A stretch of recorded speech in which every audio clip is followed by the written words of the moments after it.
Welcome to Soul Inspirit, where spirituality meets real life. I'm Summer Paradiso, a psychic medium, intuitive guide, yoga teacher, and artist here to help you reconnect with your highest self. Here, we dive into the practices that strengthen your connection to intuition, higher self, spirit, and source. We'll explore my signature Soul Inspirit method, a fusion of movement, meditation, and creative expression designed to help you release emotional blocks and reclaim your power. Because to move through life with alignment and ease, we must first embrace vulnerability. Whether you're just spiritually curious or fully immersed in the ocean of woo-woo, this is your space to explore grounded spirituality. Expect soulful convos, real-life stories, creative tangents, and grounded practices to support your transformation. So take a deep breath, grab your coffee, tea, or whatever keeps you sane, and let's explore how to bring more magic, meaning, and soul alignment into your everyday life. Let's do this.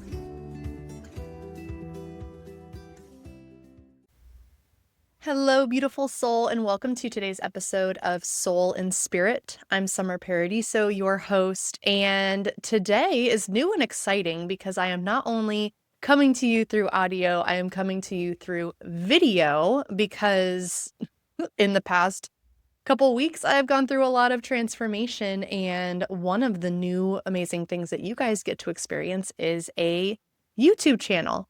And so if you are listening to this and you like the shit that I say on here, or you want to know more, please pop on over to YouTube. There's a link in the show notes. I have a new channel called Soul Inspirit. There will be content on there from the podcast, as well as content on there that is exclusive to YouTube. So if you like what's happening, then pop on over, like, and subscribe, and we'll go on this journey together. So I want to share with you a really profound experience that I had this past week. I went to Business by Design Live.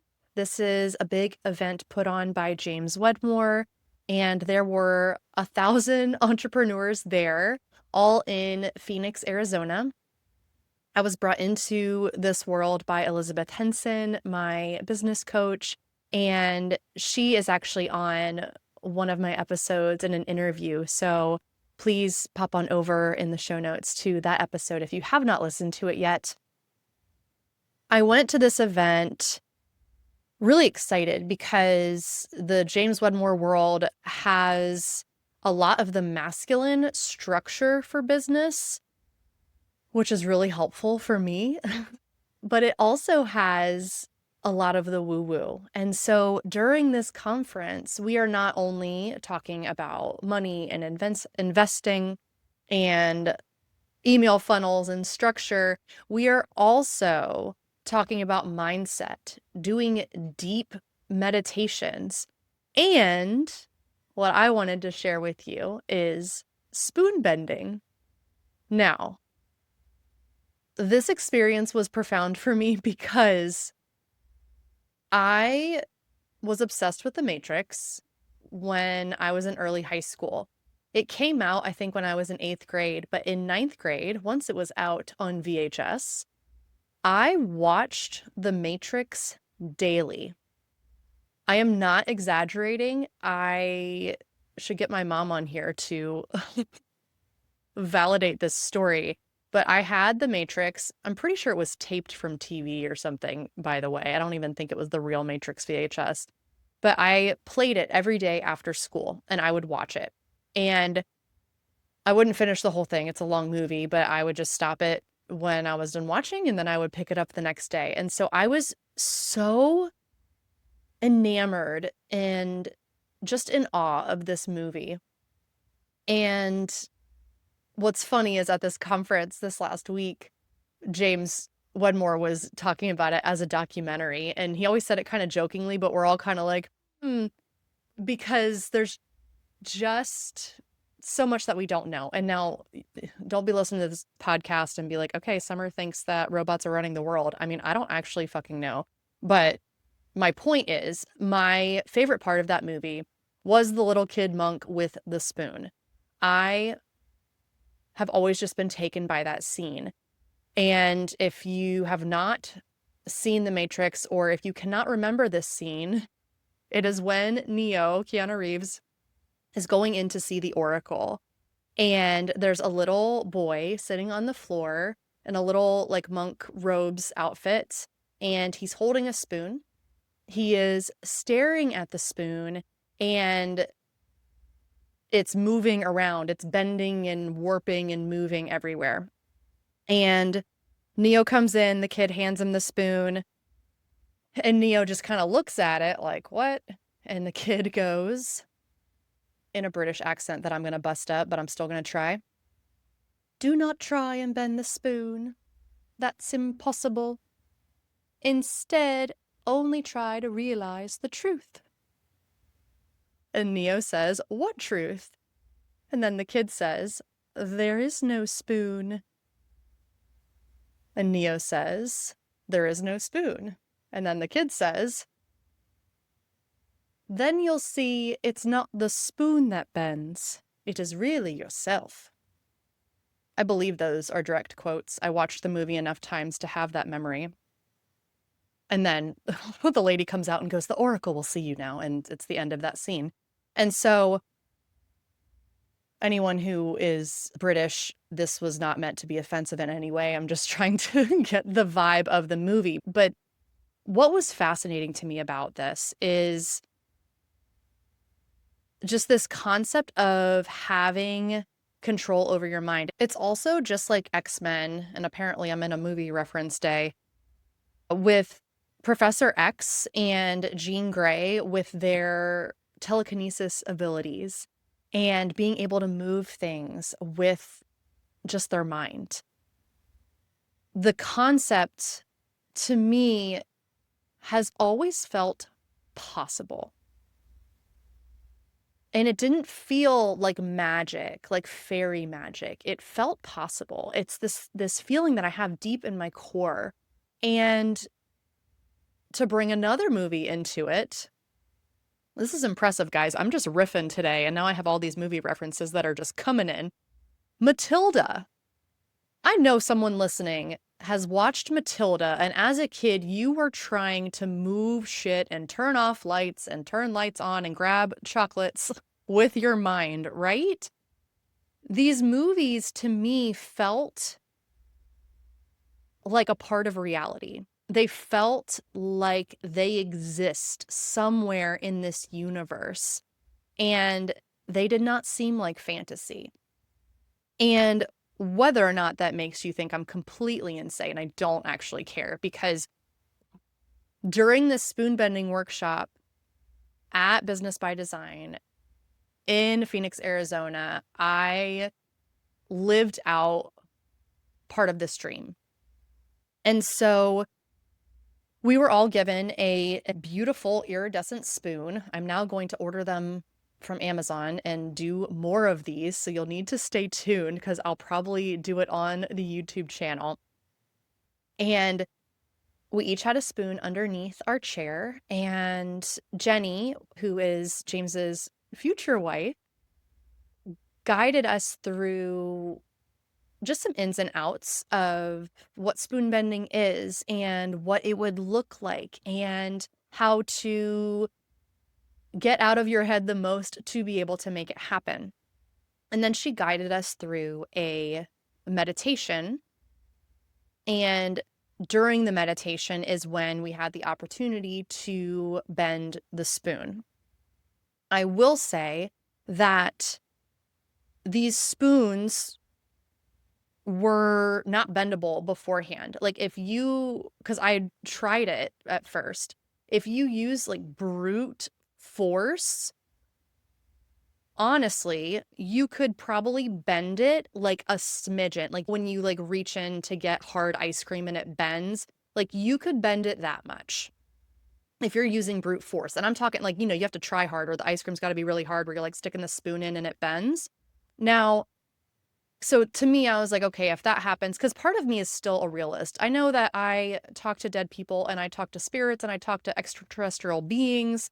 I'm using light language. I'm doing all sorts of shit that is not what a lot of logical people would believe. And I've also been raised by two software developers who are very left-brained, who question everything. And so I am always inclined to ask some questions like, okay, how bendable is this spoon before we're going into this? Like, I mean, because someone strong really could bend it. Or, a cookie dough ice cream from Edie's that's been in the freezer too long could easily bend it. So I wanted to test ahead of time. And so I played with it and I was like, okay, you can bend it a little bit with your hands. Trying really hard though. I'm like, okay, it's going to cut my freaking palm off. When we're in this meditation, then you really start arguing with your brain. And so anyone who's tried to meditate, if you tried to do any of my meditation episodes that I have every week, if you're someone who has a really busy mind, it might be really hard to focus in on my voice. You start having your analytical mind come in, your anxiety mind come in. And so while I might be guiding you through a safe space meditation where you're supposed to ground, you might be thinking about all the tasks on your to-do list or what to get your partner for the holidays. And so that still applies to this meditation with the spoon bending.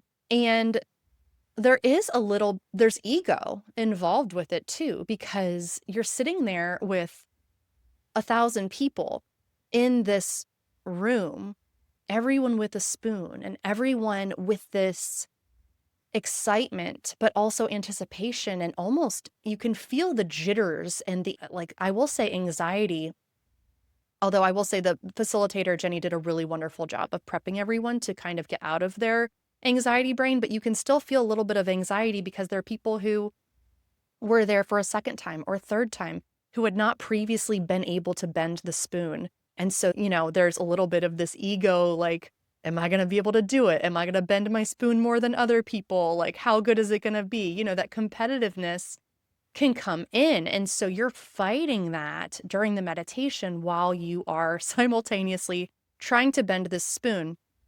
And what was told to us is that in this meditation, when you're bending the spoon, it will not feel like brute force. It's not like you're all of a sudden getting this surge of strength. Think of, a mom with adrenaline lifting up a car, like a Superman super strength to bend the spoon. That's not what's happening.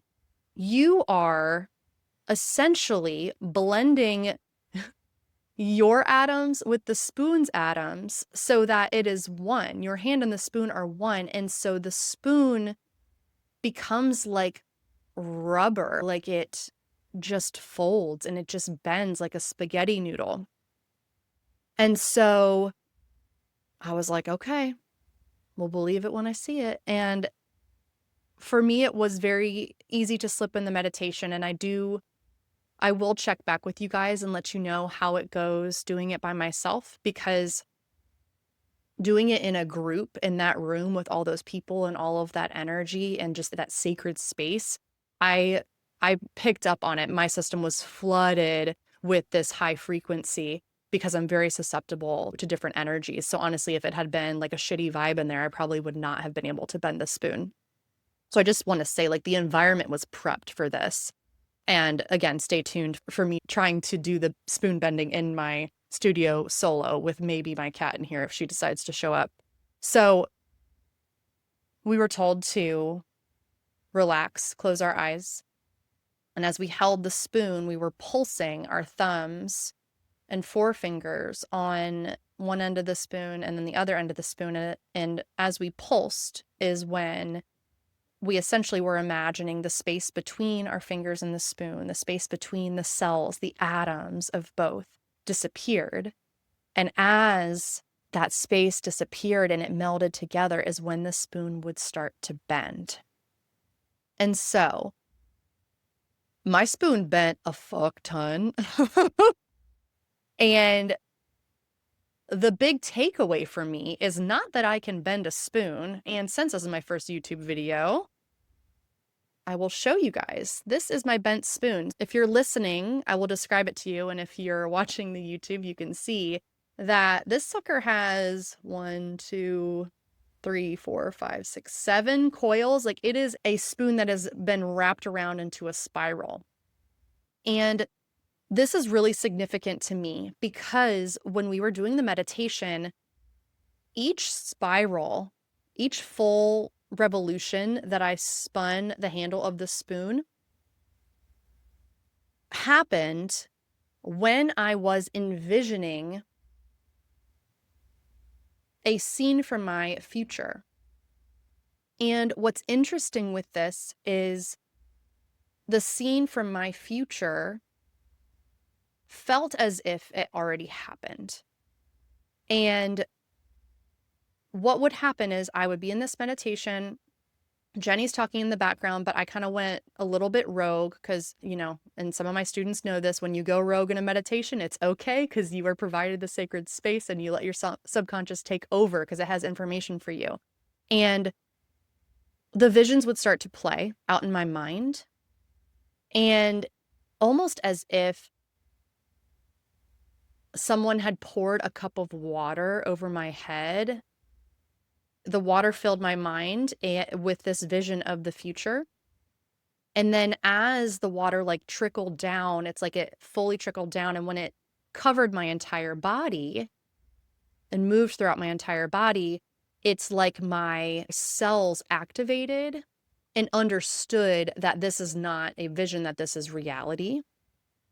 And in that moment that I felt my whole body feel the experience, that is when the spoon would move an entire revolution. And I shit you not, guys, it felt like a little spaghetti noodle. Like I just went, like just twisted it. And so I had about 7 visions of the future that played out. And when my body felt it all the way, that's when the full revolution of the spoon happened. And what's interesting, because you might be like, well, how did you know it was only when your body felt it? It's because I tried to bend it when some of the visions just came in because I was excited, right? And again, that's like fighting that ego coming in and being like, well, I can bend it now. I can just keep going. No, I couldn't. I would have a vision come in and it's like I had to patiently wait for my whole body to absorb and feel the entirety of this vision for the spoon to then be able to bend. And there were points in time too where it was like I could have gotten frustrated, like, why can't I bend this now? I just bent it 2 revolutions around. Why won't it bend? And there were some visions that took longer than others. And if I had let myself get caught up in that, then I guarantee you the spoon would have stopped bending. I would not have been able to continue to wrap it around. But I allowed myself to stay present in these visions, in this meditation, in this sacred frequency to be able to continue bending it. And some of you might be asking what the visions are, and I'm going to save that for another podcast also because I'm still integrating and I don't really feel like sharing yet. But one thing I will share with you is an example of a vision like this that has happened before so that you can have an idea of what I'm talking about with fully embodying it and feeling it. And just to backtrack, again, I'm riffing, guys, so you know how my brain works. To backtrack, each one of these coils and like visions it represented, it felt like with 100% certainty in my body when I was feeling it and when I was wrapping the spoon handle around, it felt like I was collapsing a timeline. It felt like I was taking years off of like the lag time between now and when the vision happens. It felt like each time I wrapped the coil, it was bringing that experience closer to me. So again, collapsing the timeline, shortening the timeline. And some of this is TBD, right? I can't know until it happens. So this leads me to explain my 100% certainty because I have had lots of visions before that I've seen.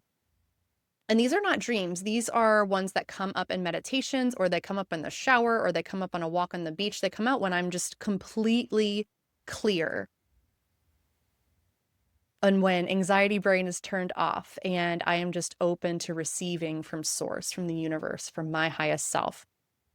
And One of them was a year ago, almost a year and a half ago, there was a call to artists for a mural for a 50th anniversary in Virginia Beach. And I saw the call to artists and I was like, oh, I paint a mural from this. Like I just knew, I knew that was happening. And some people might be like, oh, that's like really cocky, Summer. What a bitchy thing to say. But I just knew. And I was like, okay, well, so great. If I do this, then I have to submit something. And so I worked really hard on my design because, again, I was like, well, if I'm going to paint this, I want to really like this. And I also wrote y'all are going to think I'm crazy. This is manifesting 101, though. I wrote the acceptance letter or the congratulations letter from the people to myself and emailed it to myself, telling me congratulations, to read it on my end and feel the feelings of it. We're going to get off on a tangent here, but when you feel, maybe this is a manifestation podcast, when you feel the whole body experience of something that you're trying to manifest, you are bringing it that much closer to you. That is law of attraction. You are emitting that frequency and pulling it closer. So again, like collapsing the timeline. So I did all that and I was like, great, okay, I win this. And I became a finalist and I was like, awesome, like just, waiting for them to tell me that I won it. And then I found out that I did not get it. I know you guys were like, wait a second. She just said she had a vision. I know. Because that was the knowing that I won. The vision was me painting this bright turquoise on a brick wall. I could see my hand moving with the paintbrush. I could see the color turquoise. I could see the brick wall. And the one thing about this mural, the wall it was supposed to be on, is it was not brick. And I was like, oh, that's kind of weird, but like maybe that's just my vision is having brick, like whatever, not a big deal. And like I said, I did not get selected. And so I was like, wait, I paint this mural. I felt it. I know what it feels like. I see the turquoise on the brick. Like, I know this mural exists. What's happening? And it was about 6 months later. And so, life goes on and I'm just like, well, shit, that didn't happen the way I thought it was, but I was 100% certain. So I was like, God, I just kind of filed it away in the back of my mind. Maybe it gets painted somewhere else. I'm not sure. So fast forward about 6 months and I get contacted by the Vibe District director. And this is like 2 weeks notice, by the way. She was like, hey, would you be willing to paint that design that you submitted for that contest on a 7-Eleven wall? This is also 2 weeks before I was leaving for South Africa. And I was like, oh. I was like, okay, I'm going to be gone for part, there was a whole bunch of like, oh my God, how, what, when, where? But the obvious answer was like, yes. And I'm getting choked up even thinking about this because it's still wild to me. And so I open the email. She sends me an email with the contact people and with a picture of the wall. And it is a brick wall.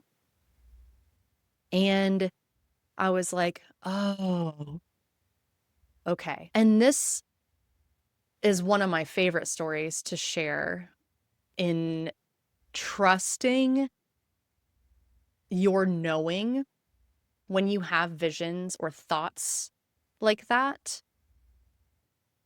Because you're right. You are right when you have those. It's when we have all this chatter and noise that gets in the way that prevents us from being able to follow the thread that leads us to these visions. And so I cried when I was on that wall on my ladder with a paintbrush. I'm gonna cry right now. Whoop! With that bright turquoise paint. And I was like, okay. That was one of the most profound moments I had on the side of a 7-Eleven next to a dumpster. It is so possible to live out these visions that you have. And so, the reason I am so excited about the spoon bending workshop was not the physical act of bending the spoon. Like, is that cool that I got to be like that little monk kid in the Matrix? Yes. So next step is bending it with my mind and not my hands. But what's more exciting to me is that I know with 100% certainty, zero doubt in my mind, no matter how crazy it feels, I know that each of the scenarios associated with each little coil of this spoon are fucking happening. And that's all I need. When I sit with that knowing and honestly allow the anxious thoughts, because I'm human too. Like, how is that going to happen? What do I do? Who do I need to know for that? Like, wait a second. What? Of course I get those thoughts. The win over those thoughts is just letting them go by. Like, okay, those are all great questions. We'll find out. It's just this element of trust and patience, but the ultimate trust that your knowing is real and it's valid, and no matter how fucking crazy it is, it's right. It is right. That expansive part of your chest, those butterflies in your stomach, it's all right. And you, if you're listening to this podcast, you know what it feels like too. And you know what it feels like to follow it and for it to feel really good, to be validated. And you also know what it feels like when you don't listen. And you do that should have loop where you're like, I should have followed my gut. I knew it.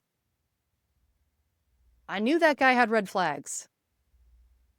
I knew that job had red flags. It's always the red flags. And we like somehow bypass them with all these excuses. So I hope my Matrix dream lived out spoon bending in Phoenix, Arizona inspired you a little bit today to 1, maybe go try and bend a spoon. To 2, write down when you have a weird, crazy vision or knowing. Write it down so you can see it and read it out loud. And feel it in 100% of your body, not just your brain. Feel it in your entire body. And if you hold that pure thought and feeling in your body for at least 17 seconds, then you have already initiated momentum for this to manifest, for this vision, this feeling to happen.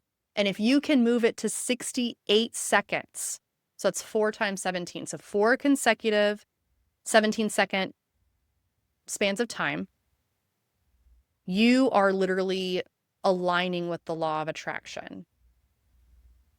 You are manifesting. So, go give it a whirl. I hope you have a beautiful day. And remember, there is no spoon. Thanks so much for listening to Soul Inspirit. If this episode moved you, sparked something, or just made you feel a little more like yourself, I'd be so grateful if you left a review or shared it with someone you love. It helps more souls find this space and join us in raising the collective vibration. If you have questions, thoughts, or just want to share what came up, I'd love to hear from you. DM me on Instagram or email me anytime. Until next time, stay grounded, stay open, and keep showing up, because the real magic shows up when you do. With so much love, see you soon.